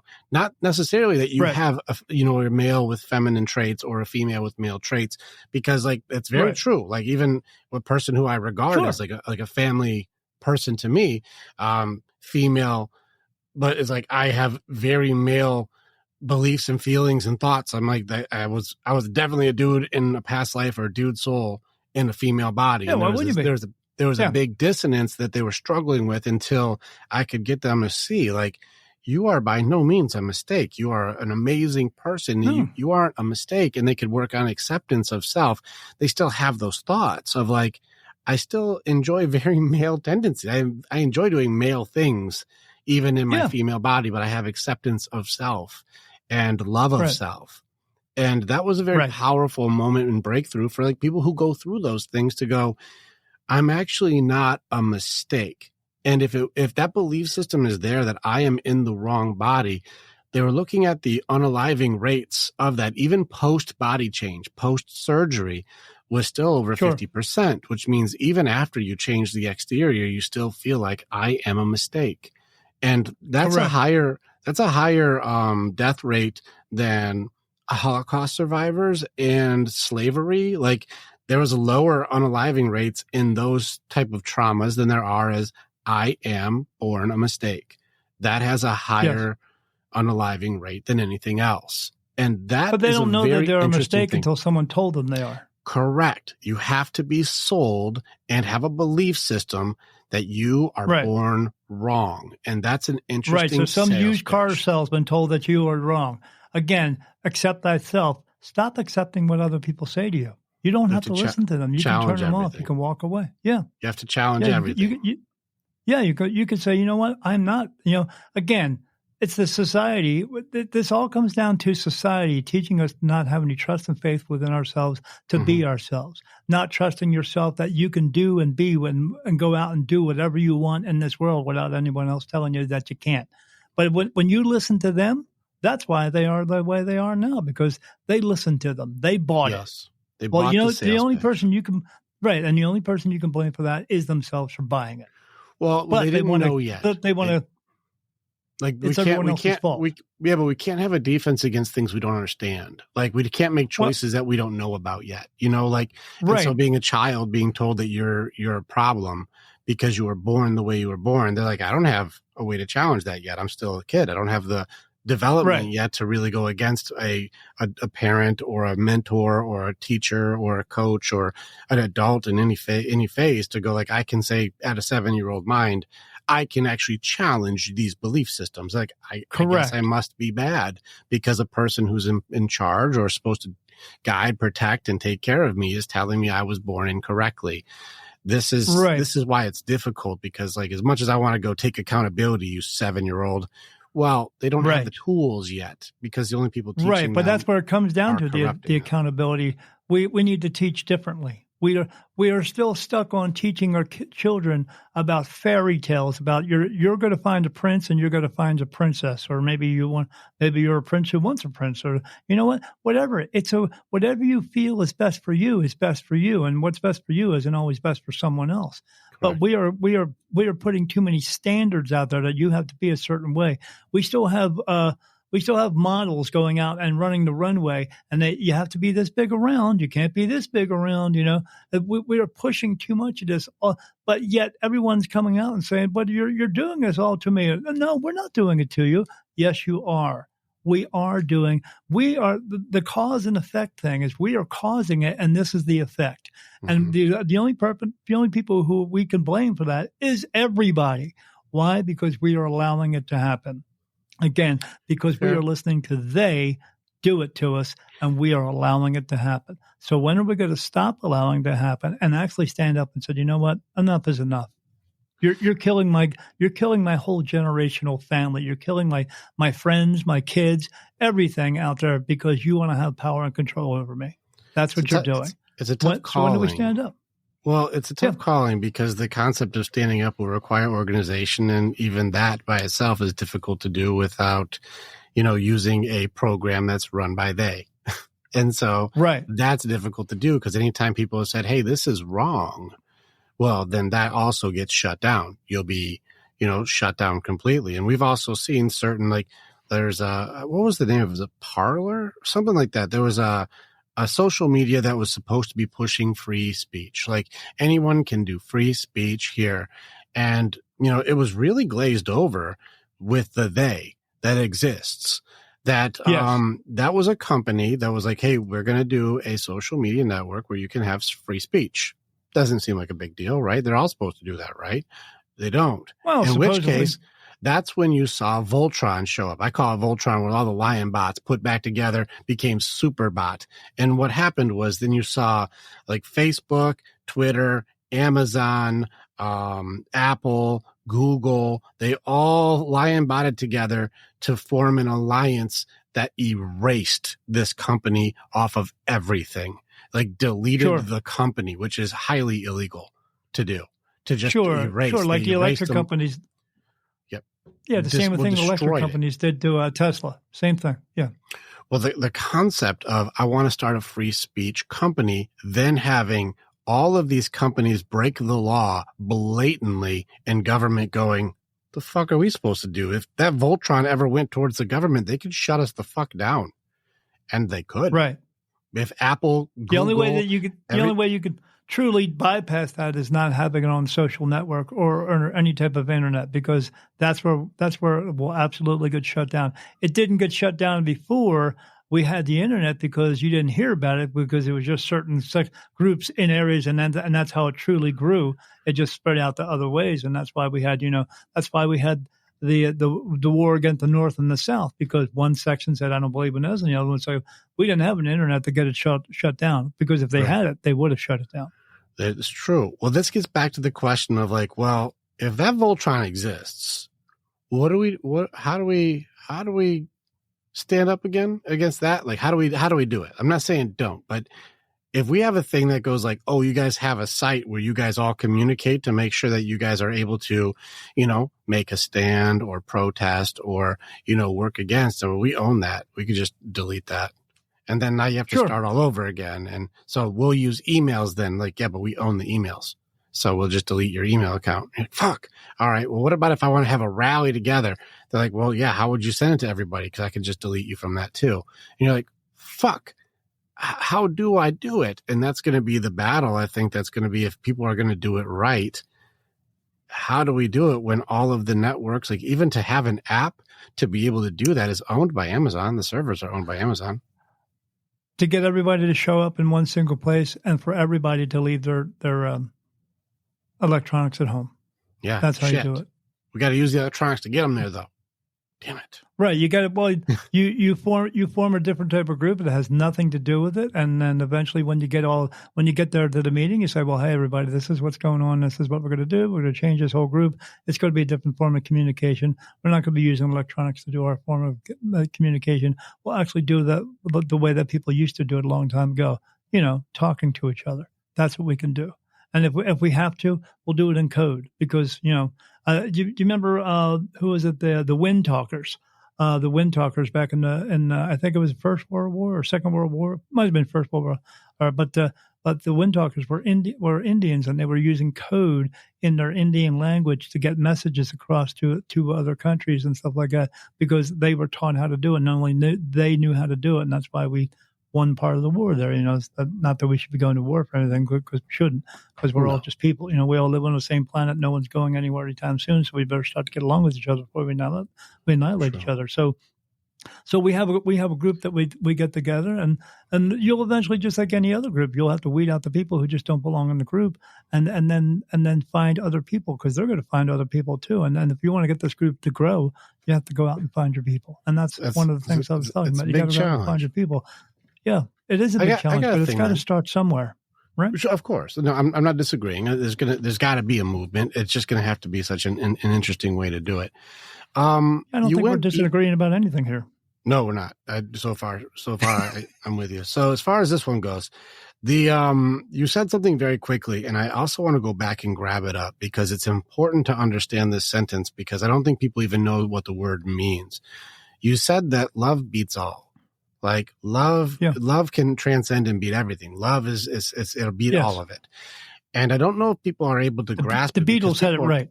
Yeah. All you need is love. And so correct. With this thing, or even I think Einstein had a thing where the answer is love. That's the thing where it's that's a thing. Now, because I've been able to open my heart, open my soul, and connect with people, I now understand love at a completely different level. And now that I get it, I'm I get it. But I talk to people on a daily basis who try to do love and don't know how to be in love or connect in love or be open in love, and go, oh my God. Now they don't have enough love around them. Well, even if they did, they wouldn't know how to receive it because their hearts are still like a strainer. And so even if given to them, it just pours out of them instead of being able to actually hold the love they're given. And so they would reject the love anyways because they don't like thyself or know thyself enough to even receive. And so repressed hearts or suppressed hearts or closed off, energies of themselves would make it so even if they had the best of love, they still wouldn't know what to do with it. I think that there's an element there that if we were really able to kind of go into, and this is going to sound probably silly, almost like a modern hippie concept, more of a controlled than a reckless version of it, of no, we I was just going to say that. Love each other. People will say but I'm not, I don't love and then not work. I don't love and then not bathe. I don't love and then not take care of my business. I don't love and become, a pacifist in the way that I'm fucking useless. I can still protect and honor and love and take care of people. I'm still proficient. I just choose when to be dangerous because I don't have to be that all the time, and so the idea of love beating all, there are entities right now, and I want to kind of throw it out there into the thing where let's go into ways that people are tapping into spirituality, ways that people are tapping into connecting with love, gets into the taboo conversations I've had with many people of psychedelics, whether it be psilocybin or MDMA or LSD, these types of DMT, these things where people are doing things be able to. False tactics, false tools that are going to get you. Yeah. Maybe. I was on somebody's I was watching a friend of mine who was doing a show, and she's also a medium. She had these two guys on there who were telling people that if you did mushrooms, you could tap into psychic, you could tap into spirit. And I said, absolutely not. You're going on a psychedelic trip. That's all you're doing. It's clouding the mind and everything. That's the biggest filter. People they can't get past is they think the mind is everything, but the mind is nothing. The brain doesn't do anything as far as you being you. The brain does one thing. It makes all the little parts work. So all the things that all the scientists are telling you, that this temporal lobe and all that other bullshit that's holding everything and all your memories, if that was the truth, then how come people come to me to talk to their mom and dads who are in spirit, yet those spirits don't have a brain anymore? Different. I think it's a different thing. So this is the only thing so far I can say I can challenge a little bit with you. While I would say very untrained and escapism and people who do it and just think that like you do this with no training and no understanding that you now tap into psychic abilities, I am with you. That's fucking silly. I'm with you because like that's not how I've experienced any of these things. Also, I follow like Rick Doblin and people who work at Lycos and trying to do the therapeutic element for they're using MDMA, for example, and getting ridiculously good results because it's not because they're tapping into spirit stuff, but it helps you work through acceptance. I get it all the time and I don't use anything. Not the same thing. This is where I think we have to be clear on like the clarity of it. I don't believe that I don't believe psilocybin or MDMA gives you superpowers or makes you have a new ability. I don't agree with that. So that part, if somebody is saying, if I do take a mushroom, then I will also have Daniel's ability. I don't agree with that. That doesn't work that way. They won't. But does it open up elements of your spirit or soul that you may have had repressed or closed off to be able to say, like, even what your capability just as your soul, does it open up those elements of closed doors? I have experienced that. It doesn't mean I have your abilities. Right. In a sense, it would, in the same way that alcohol will take all your inabilities away to act like a crazy being and walk around and say the things you normally wouldn't say and do the things you normally wouldn't do. Maybe to a degree, but not the same, because alcohol makes me feel sick. Like I don't feel for you, good. But not everybody. Right. Well, if you drink enough of it, you'll be very sick. And so like, you can get alcohol poisoning. Sure. Right. Psilocybin, though, I've even taken very, very high doses and been able to just go into those inner spirit, like the past life stuff or understand thyself, or I've gone in and done like dungeon work. How deep can I get in here to know thyself? And I've done the things that people say are supposed to be scary. But the past life things are no longer thyself, because thyself is thyself now. The past lives that you lived were important when you were living them, but they're not important now, because if they were so important, you wouldn't be here now. You would be back at home, staying at home. The reason you're here is because you didn't get it done at what you were supposed to do, and that's why you're back again. But those past lives, people want to do past lives because they want to have a story about, oh, I was related to a king or a queen. Well, you want to relate to somebody who stood on the backs of other people who are pieces of crap? No. Agreed. That part I agree with you too. I agree. The past life, that stuff doesn't the concept, need to be worked on. Yeah, but that stuff doesn't need to be worked on because you've already done it already. Nor am I saying I wasn't Yeah. working on past life. It was more acknowledgement of experience, not necessarily I need to do work there. So there's a thing though, because I had to challenge your concept of, is there a past life thing? Well, there were. Now, can I go through and work on the past life thing or be like live in that life? No, that's already passed. I agree with you. There's no need to. It's already over. Done.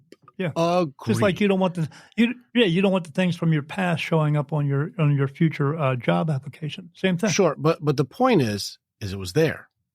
So they would confirm that what you were saying wasn't fucking crazy because there was a thing there. Now that was weird.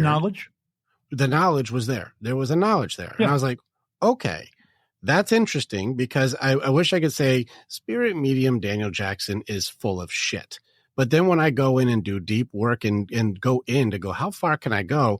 And then some of the stuff that Daniel Jackson, who's supposed to be full of shit, said is actually there. And then you're like, okay, maybe he's not full of shit, because I found some of the stuff he said was there. Now, does that mean that's who I am, or a past life is now my story? I didn't get enough information for that. Again, it didn't give me superpowers. It just goes, The other those part things that are would there. the other part that would tell you that I'm not full of shit is I did it without doing anything. Again, I just did it by being me and having the ability to do it without having to have something else to enhance it or to start it up. Not taking away from your power. That's not by no means. But I do not have that gift. I don't have that ability. But I won't say I also have the ability to having having Yeah, I also have the ability of having to take out the trash every night too. that's listen, there's a lot of women who are like, can you teach my husband? Yeah. So as far as this one though, I'm giving validity to some of the things that you said, but I also am not taking away from what you do, because by no means can I tap into what you do, no matter how much I fucking do. I can tap. I don't have to tap in to do it. Mm-hmm. It's here for me. It's here all the time. Like right now, as I'm talking to you and saying I don't have to tap in to do it. I'm being touched on my face, so it's always there for me. I do know other mediums who can turn it on and turn it off. I cannot do that, but I'm also able to do things they cannot do because they are not meant to have it on all the time. So and these other people have to tap into it or to have to do something in order to jumpstart it in order to tap into it. And that's the difference between myself and them, where I can just, all I have to do is ask. I don't have to take anything or inject anything in order to get myself into a state in order to ask those things or in order to do that work. But what I'm here to tell everybody is they can do that without having to do that. But the way that you're saying it is, again, it's the easy way. I don't know if but you're not going to get it. You're not going to get it right. It's not. But you're not going to get true clarity by doing it. You're going to get a filtered, blocked. I'm going to challenge just a little bit, because if you go in untrained, without purpose and without understanding, it's going to be just blindly walking around. That thing, I will definitely agree with you. If somebody goes in without a guide or without understanding or without training, it's a waste of fucking time. You're not wrong. They're just going to aimlessly wander around with no purpose. But the person who's training also only knows that way and doesn't know the actual true way to do it either. So the person, it's like the blind leading the blind is what you're getting there. Maybe. And Daniel, this is where I want to take it just off of you for a second. Just like not to take away from any of your gift or strength. Like you have. I'm going to hit my shut. I'm going to hit my shut off button. in which case, I have to mute myself often too. It's not to say you don't have a special thing. That's not to take that away. You have some gift I can't tap into, but I have seen.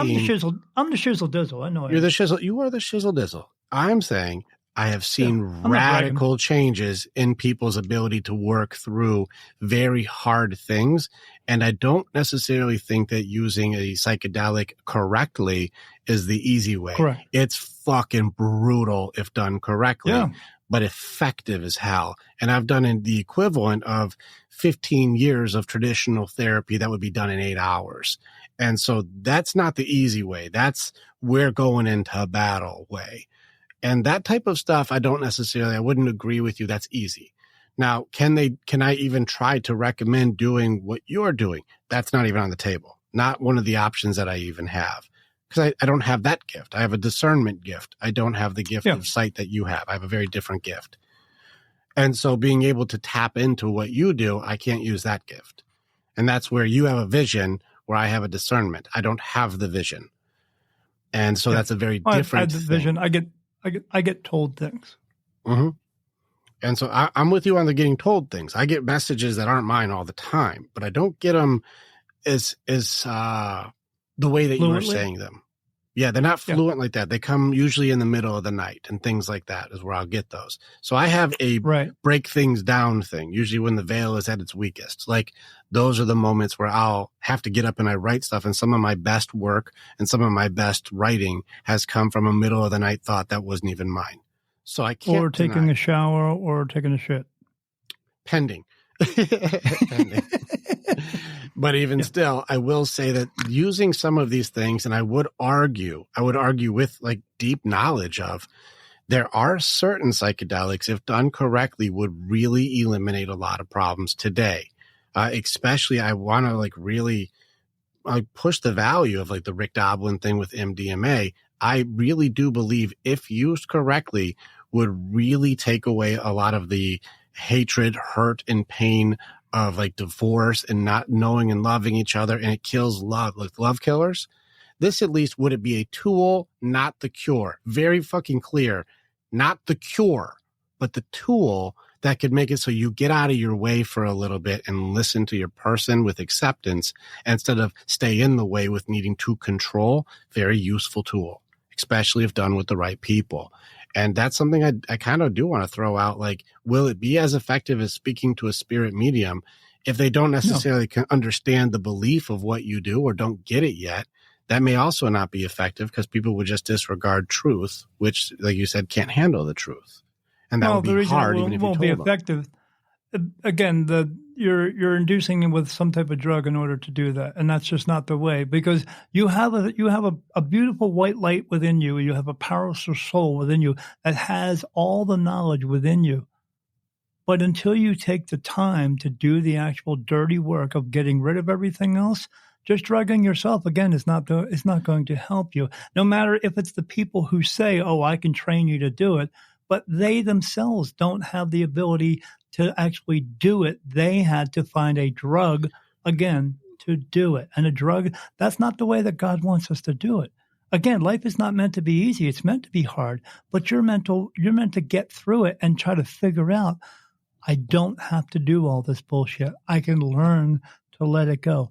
I can learn to trust and have faith within myself and not listen to anyone else or everyone else tell me that I can't have trust and faith with myself. You can, but you really have to want to do it. Some people can be 600 pounds and get down to 100 pounds, and some people can't. But you know what? Again, they worked their asses off to get it. Literally. If you do it in a false way, you're constantly going to rely on that false way, and that false way is never going to give you true happiness and true love and true joy and true unity with your own self. It's never going to do it. No matter how much we can talk about it and argue about it, it's never going to do it because it's a drug.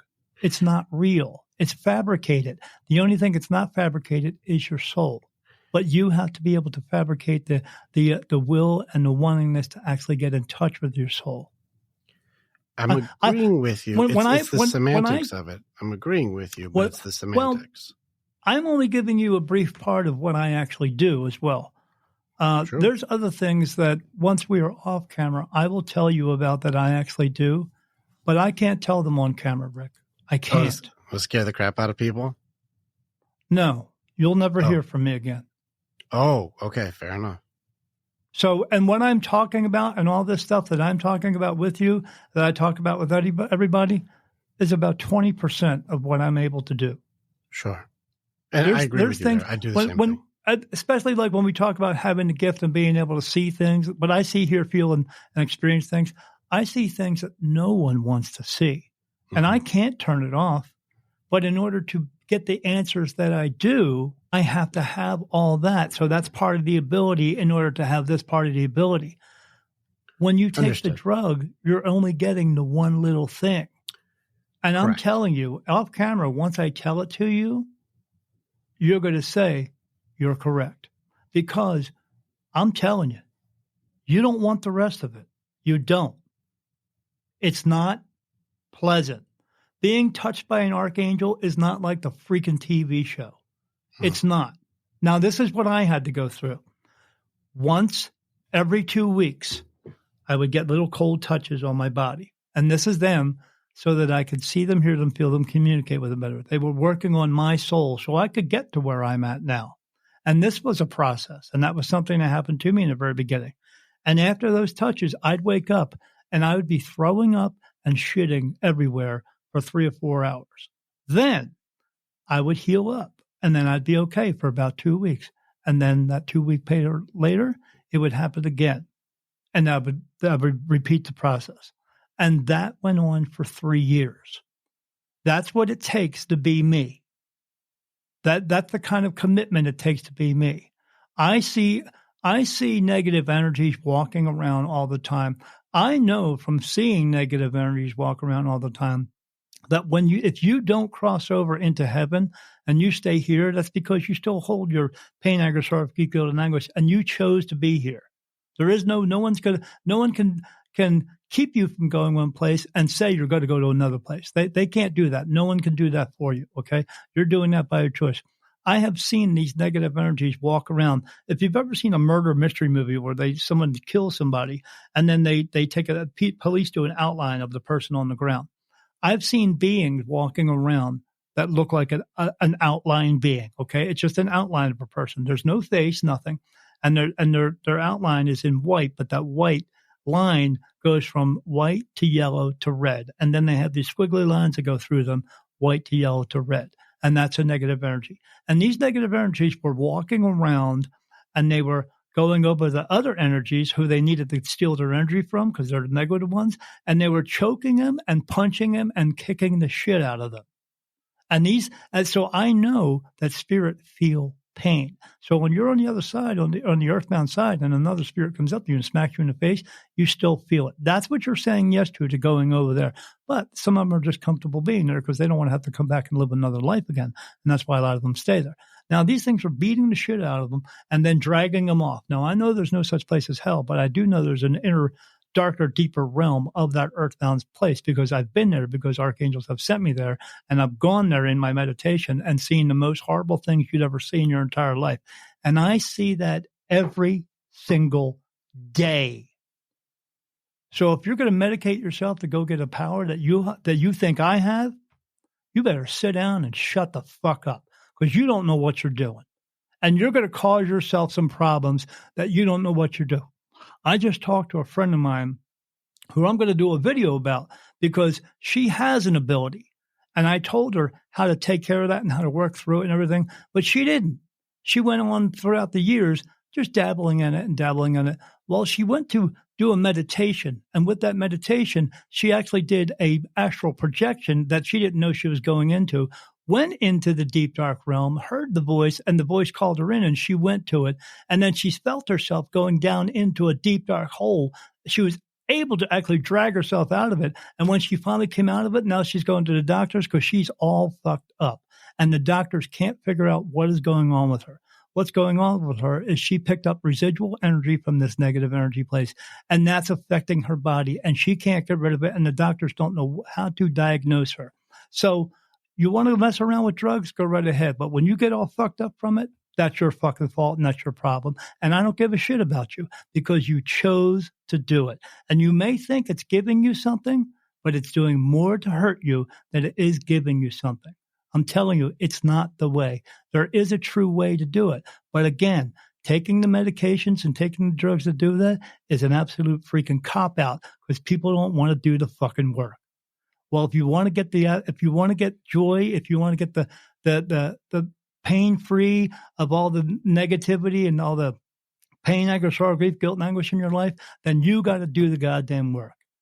And taking some supplement or some other expert told you, well, this is going to work because I know how it works. You know why he knows how it works? Because that's the only way he knows it works, because he doesn't know how to do the other real thing.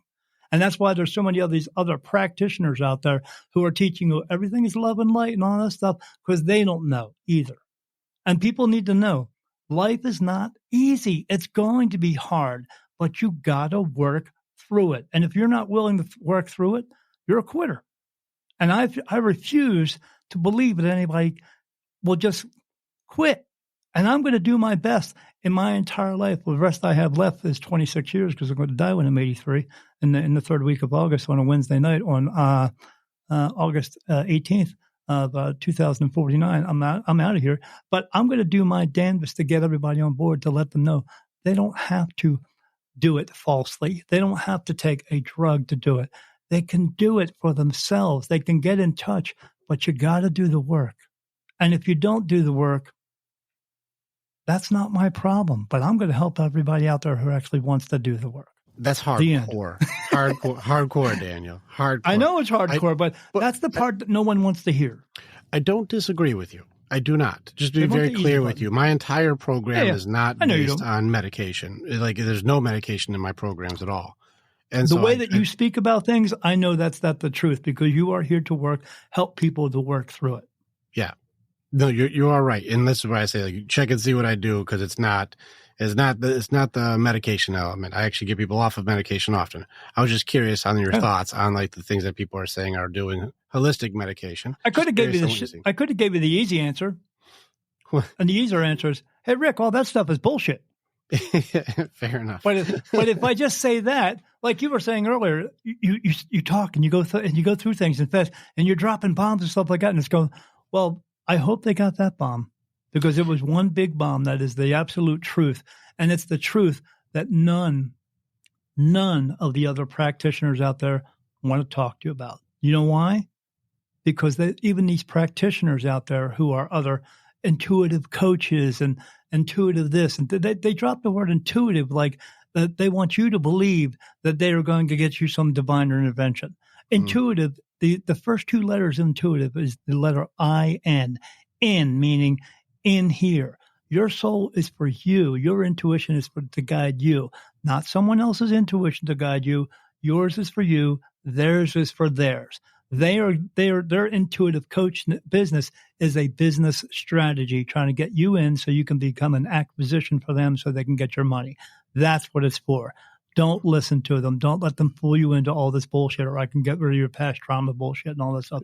No, vast majority is and that, the intuition issue is also in with his inside of you, which is all this other bullshit that you choose to hold on to. And the only way you're going to let it go is you choosing to let it go. But you also choosing to see that if I can't do it myself, yes, it's okay to go find someone else to help you do it. If you do have to see a psychologist, if you do have to see a doctor, if you do have to take some medication to ease it, but still, all they're going to do is suppress it. But it's still in there. You got to let it go. They got to do the work. You can go to a doctor and he can give you some pills to suppress your depression, but it's still in there. Yeah. Or you can go to a specialist who can talk you down from it. You know what you can do? You can learn to talk yourself down from it. You can learn to let it go. You can learn to know, I don't have to hold on to this, and I don't have to have all that negative energy have power and control over me. I can learn to let it go, and I can take the power back. Mm-hmm. That is actually true. That is true. We relinquished the power a long time ago. We relinquished it to kings and queens, and now we call them government.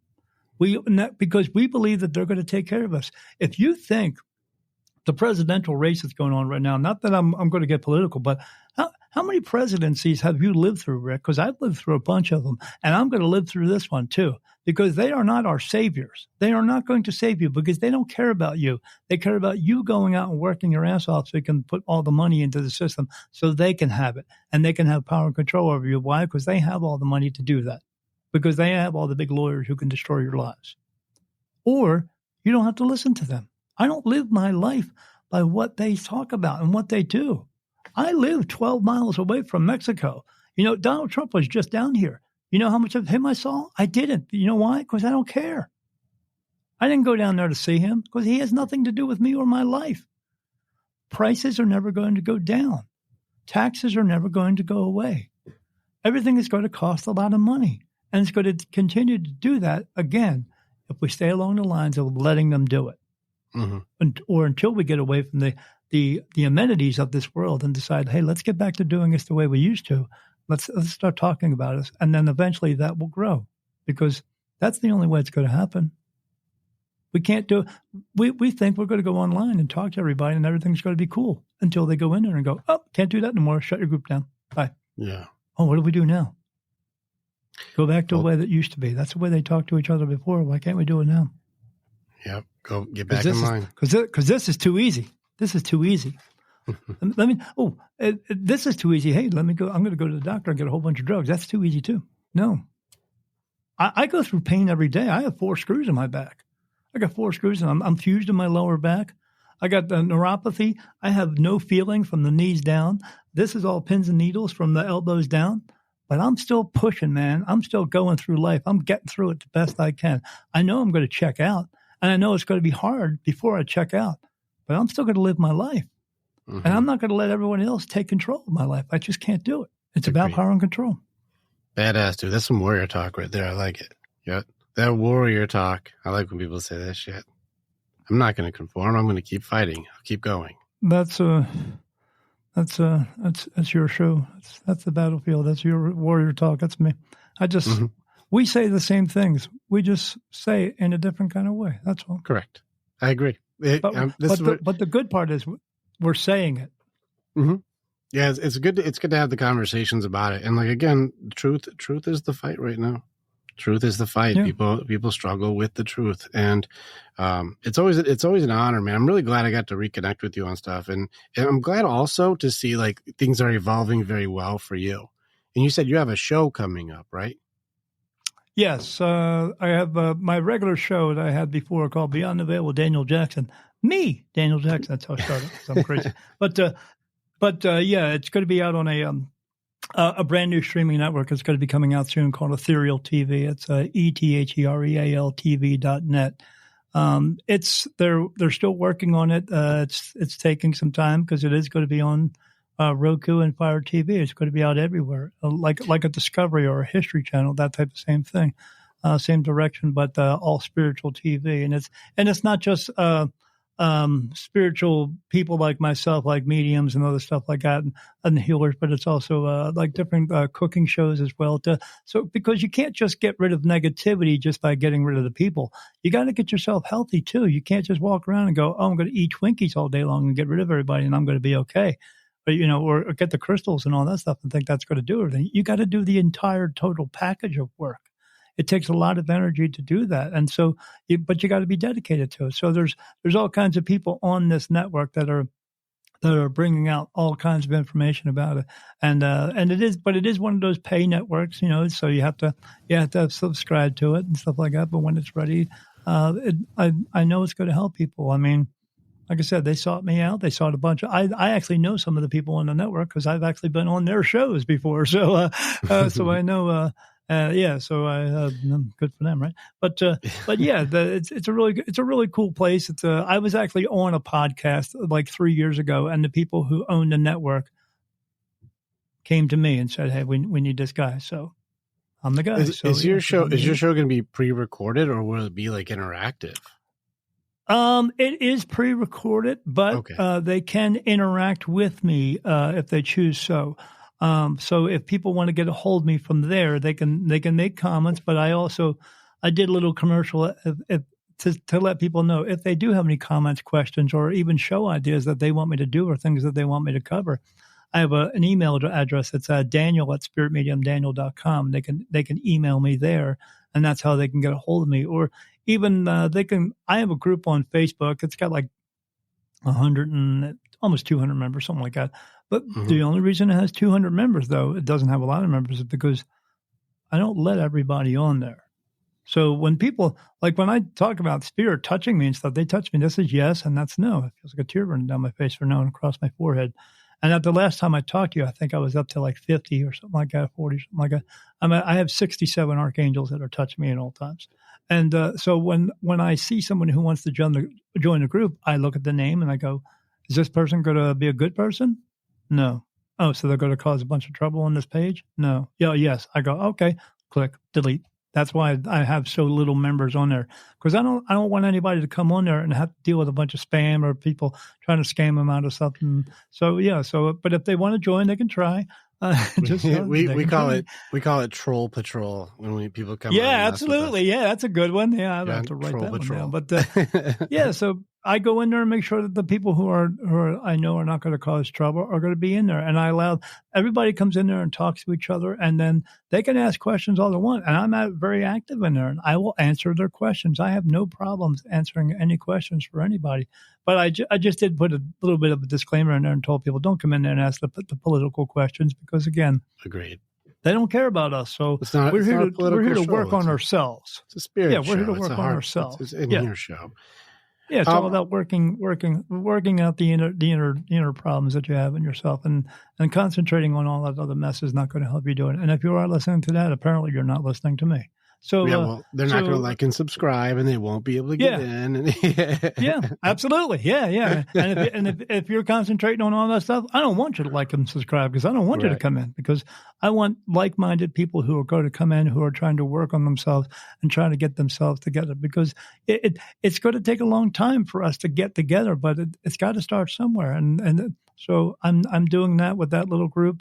Again, I'll be on eventually Roku and Fire TV with the Ethereal TV network.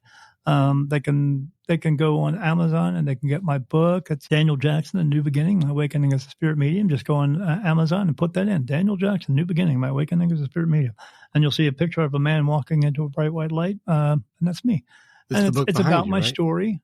Yeah, it's right behind me there. Right there.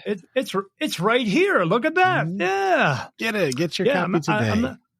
I'm actually working on book number 2 right now. I'm working on a book of what it's like to be me, because people want to know that type of stuff. Because again, they always come up to me. So they always ask my wife, so what's it like to live with him? I mean, are you walking on clouds every day? No, I'm taking the garbage out like you do, but I get messages from archangels and God. So. But I'm trying to get you to do the same thing with what I'm doing, but you won't listen. So maybe you'll listen this time. But yeah, they can find my book, and I know it just comes out. But it's like diarrhea. It just comes out of my mouth. Just won't stop flowing. I mean, they can find it for $8. $8 on there for the paperback, and $6.49 for the ebook. We're actually, my wife is building a box right now outside of this room. She's building a box because we're going to do an audio version of the book. But because people, they say they like my voice. I mean, they say I have a very soothing voice, and I hope it doesn't put them to sleep like it puts my wife to sleep. But hopefully my voice it gets across to people. I hear this constantly. I'm not bragging again, because I'm not bragging when I say I'm the shizzle dizzle. I just know I am, because I go and do readings once a month up in Tucson. I'm always the busiest fucking table. I'm always walking out there having to do 17 to 21 readings a day. Mm-hmm. And why do people know that? People always walk in. I just heard you on a podcast. I feel you resonate with me, and I resonate with you because you know that your soul was telling you that I'm telling you the truth. Mm-hmm. That's why, and that's what you need to hear. So so I'm always busy because people who know this because you do it. Because people who tell the truth are always busy. Well, I'm very busy. That's why. I agreed. Yeah. And that's a big part of today. And it's a good busy. Starving. They're starving for it, though. Starving for truth. They are. Yeah, right. They really can handle it. But you got to give it to them in a way where there's no bullshit, where you're not like the doctor who gives them a bunch of medical jargon. You want the doctor who tells you the truth. That's what I want to hear, because there's no good news or bad news. It's just news. It just depends upon what you do after that news. You can sit around with your thumb up your ass all day and do nothing, or you can be proactive. But no matter what you do in your life, there's one thing you must remember. What's important is what you do from the time that you wake up into this world in that baby body, and your mom and dad's going, you're going, what? And your mom and dad's going, I'm your mom and dad. And you're going, I don't know who the fuck you are, but okay. And then they teach you the ways of the world. And it's up to you to decide which of those ways of the world are the truth and which ones aren't. And it's what you do from the time that you wake up and go until you don't go. And that's what's important. Don't make that little dash on the headstone, your life. Go out and don't let the headstone be the marker. You be the marker. And let everybody know who you are and what you can do in this life, and how much power and control you actually have over yourself, instead of everybody saying they have it over you. They don't have it over you. They have it over you as long as you allow them to tell you that they have it over you. Stop listening and start listening to that inner self, yourself, and get in touch with that. But yeah, people they can handle the truth, but we've been taught to not all the untruths so much, it's hard for them to understand it, and it's hard for them to grasp it. Mm-hmm. But here's one truth that everybody needs to understand. At some point, you're going to die. You just are. Stop walking around telling everybody, I can't believe they died. How did they die? He was so healthy. He died. There's 2 rules in this world. As long as you comprehend the rules and you follow these rules, you'll trust everything in life, and you'll love everybody in your life, and you'll love your own life. And rule number 1 is people die every day. And rule number 2 is you can't change rule number 1. When it's your time to go, it just is. But don't sit around and do nothing with that. Go out and do something. And do something that's going to help you or help someone else or help something else in this world, because that's what he put us here to do. Mm-hmm. I love it. That can't beat that. Can't beat it in that way. That's a good way to close it out. Daniel Jackson, honor to hang out with you, man. Thank you so much for coming on again. I really appreciate you. I couldn't wait to get back on here again. Yeah, it's good, man. You were one of the people I'm like, there's a few people I'm like, get back in touch with them. That one leaves impacts. I like that one. Yeah, and well, you're one of the people that I want to get back on right away, because you're one of those people for me as well. I love it, man. Honored, man. I'm honored. Thank you so much. Stick around for a second after this so I can talk to you more off camera, but we're going to air this episode soon. And this one we're going to put out there, even though you're like, oh, bam, bam, bam, we're going to put it out there and everybody watch this one. So I'm very excited for this one. The other one, Daniel goes so hard, you got to join the Patreon to get it, because he was smashing everybody. So I love it. In which case, thank you so much for being on. Check out his stuff, like, subscribe, join on this channel, check out his show, and get the book, Daniel Jackson, Spirit Medium. I appreciate you, man. Thank you, brother. Click on the button and you can become the hero in your own story. It's time to start making the choices to change. And the evolution that you're going to do begins with choosing the next step. This is the way. And together, we're always stronger.